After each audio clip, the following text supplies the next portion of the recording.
Je vous laisse avec les clips et on se retrouve après.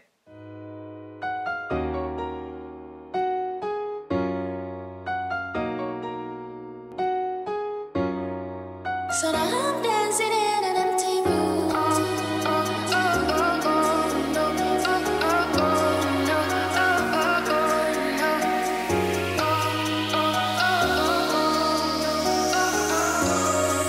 So now I'm dancing in an empty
Donc on va tout remettre dans son contexte. Je commence à faire des colos l'été, il y a 4 ans je crois.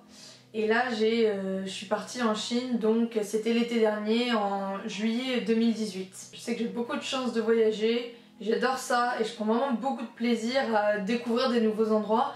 Et je vais juste vraiment vous donner mon ressenti, ce que j'ai aimé, ce que j'ai moins aimé, et puis un petit peu ce que j'ai observé. Peut-être que ça va vous donner envie d'y aller, peut-être que ça va vous faire rêver. C'est vraiment le but de cette vidéo. Alors déjà, avant de partir, c'est vrai que c'est le premier pays dans lequel j'ai dû remplir autant de documents. En fait, surtout pour faire ton visa, et ça bien des mois à l'avance, donc c'est sûr que c'est un voyage qui se prépare vraiment. Je vais commencer par Pékin parce que déjà c'est la première ville dans laquelle on est arrivé. Et c'est un peu elle qui m'a mis, je pense, en quelque sorte les exigences, la moyenne du pays. C'est-à-dire qu'après je me repérais par rapport à Pékin parce que tout de suite c'était différent de ce que j'avais vu avant. Donc j'ai un petit peu noté mes impressions, donc je vais les lire en même temps. Déjà en soi c'était une ville différente des villes occidentales ou européennes, et en plus c'était différent de ce que j'avais imaginé. Une ville bien plus verte, d'arbres, d'espace, l'air n'était pas si pollué, enfin à mon sens je me sentais bien dans la ville en fait. C'était assez calme malgré le fait qu'il y a pas mal de monde. Puis quelque chose qui était aussi assez étrange, c'était que c'était une ville assez asymétrique. Quand on roulait sur une route, des deux côtés t'avais des bâtiments de style complètement différent, et même un bâtiment moderne à côté d'un bâtiment des années 80 à côté d'un temple. Puis quelque chose qu'on a visité et qui était vraiment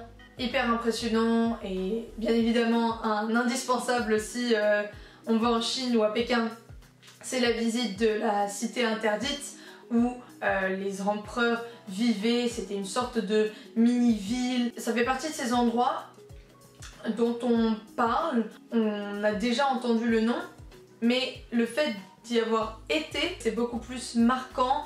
Le fait que ce soit aussi énorme, on s'en est bien rendu compte vu qu'on a mis 2 heures à traverser le truc. Même s'il y a vraiment des milliers de visiteurs, il y a encore plein d'espace, donc tu te bouscules pas. Alors c'est vraiment impressionnant. Bien évidemment, enfin, on a eu la chance en tout cas de faire la Grande Muraille de Chine, enfin une partie, parce que il me semble qu'il y a 6 ou 7 morceaux qu'on peut faire, et nous on a fait un morceau qui était vide de monde, mais assez compliqué. J'imaginais pas que ça allait être aussi physique. Quelque chose d'autre que j'attendais pas, c'est la nourriture chinoise. Elle est extrêmement variée, extrêmement goûteuse. Si elle est épicée, elle est vraiment épicée, donc on n'arrêtait pas d'essayer de demander des trucs pas épicés. Et je pense que ça c'est un petit peu comme le Japon, on pense qu'on connaît la cuisine japonaise parce qu'on a mangé des sushis. Pas du tout, il y a tellement de choses. Alors c'est sûr que tu as une base de riz. C'est un pays agricole qui cultive absolument tout. J'ai aussi découvert finalement les dim sum. Ces dim sum, on en a surtout mangé à Xi'an, qui est donc la deuxième ville qu'on a faite, où on a fait un banquet de raviolis. On a eu, je crois, 12 sortes. Donc à Xi'an, un truc dont je me rappelle, grosse chaleur. Alors déjà, on était en plein mois de juillet, mais c'était un peu pire que Pékin. Pékin d'ailleurs qui est plus au nord.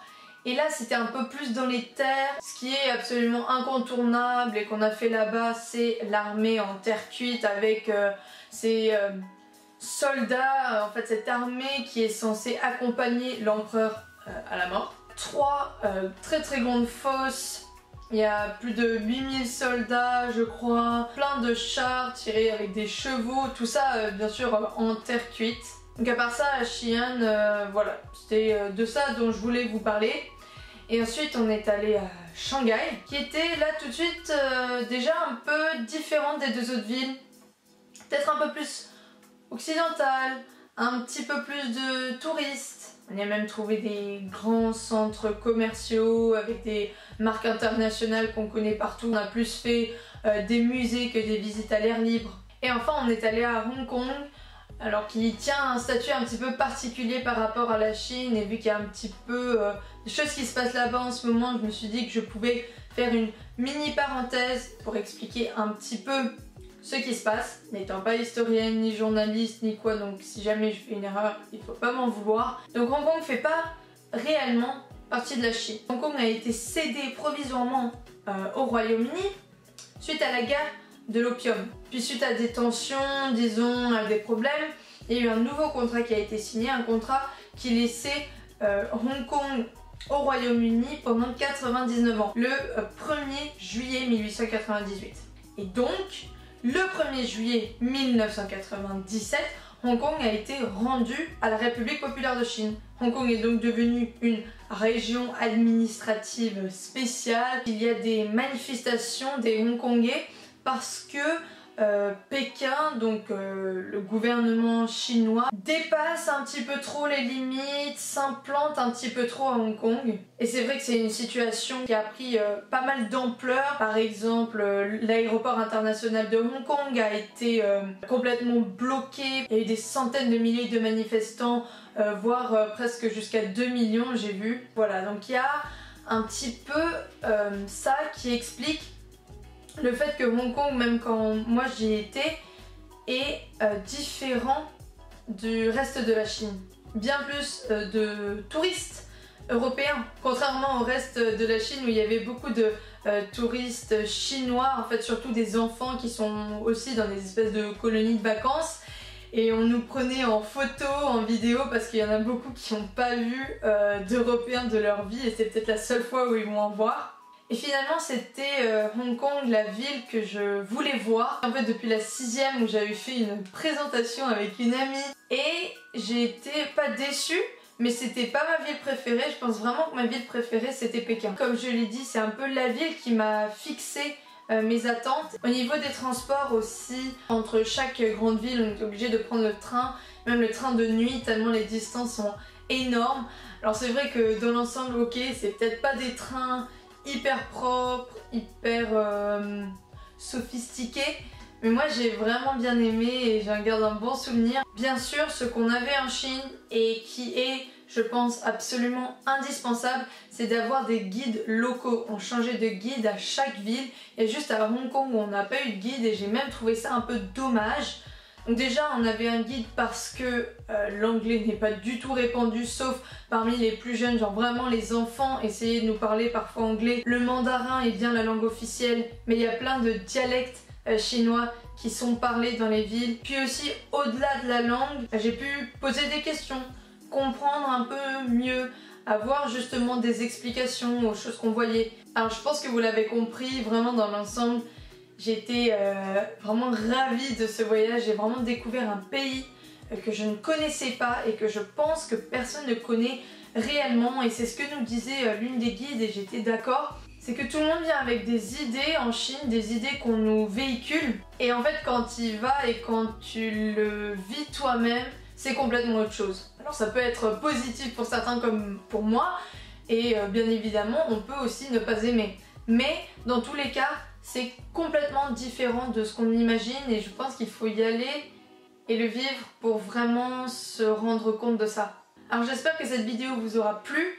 Dites-moi si ce format vous plaît, un peu un vlog plus mes impressions. J'ai l'intérêt de vous faire le même genre de vidéo avec le Japon. Je pense que ça pourrait être très intéressant pour vous parce que j'ai un avis complètement différent. N'hésitez pas à liker la vidéo et à vous abonner si ça vous a plu et si vous voulez en voir plus. Sur ce, je vous embrasse et je vous dis à bientôt dans une nouvelle vidéo.